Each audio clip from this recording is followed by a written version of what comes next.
গোপন জায়গায় চুলকানি কেন হয়? অনেকেই বলতেও লজ্জা পান যে গোপন জায়গায় চুলকানি হলে কি করব। আসলে দেখুন, গোপন জায়গায় চুলকানি হওয়ার জন্য বেশ কিছু কারণ রয়েছে। তার মধ্যে প্রধানত কারণ হচ্ছে পরিষ্কার পরিচ্ছন্নতার অভাব।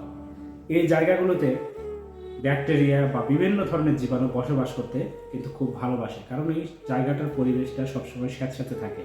আপনি যদি ঘামা অবস্থায় থাকেন বা বিভিন্ন সমস্যায় থাকেন, দেখা যাচ্ছে যে একটি কাপড় বারবার পরতেছেন, একটি অন্তপাশ বারবার পরতেছেন, একটি আন্ডারওয়্যার বারবার পরতেছেন, সেক্ষেত্রে এই জায়গাগুলোতে স্যাঁতস্যাঁতে পরিবেশ উৎপন্ন হয় এবং সেই জায়গাগুলোতে কিন্তু ব্যাকটেরিয়া বসবাস করার জন্য উপযোগী হয়ে যায় এবং সেই জায়গাতে ব্যাকটেরিয়াগুলো বসবাস শুরু করে এবং আপনার সেই গোপন জায়গাগুলোতেই কিন্তু বিভিন্ন ধরনের চুলকানি, ঘা, খোসপাসরা বা বিভিন্ন ধরনের সমস্যা কিন্তু উৎপত্তি দেখা দেয়।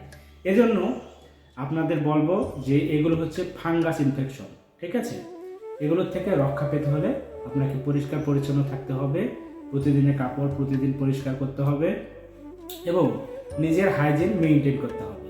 এইগুলো যদি আপনারা মেনটেন করতে পারেন তবে কিন্তু সহজেই আপনারা এই রোগ থেকে মুক্ত পাবেন এবং নির্ধারিত কিছু মেডিকেশন বা ঔষধ গ্রহণ করতে হবে, তবেই খুব দ্রুতই আপনারা এই রোগ থেকে রক্ষা পেয়ে যাবেন।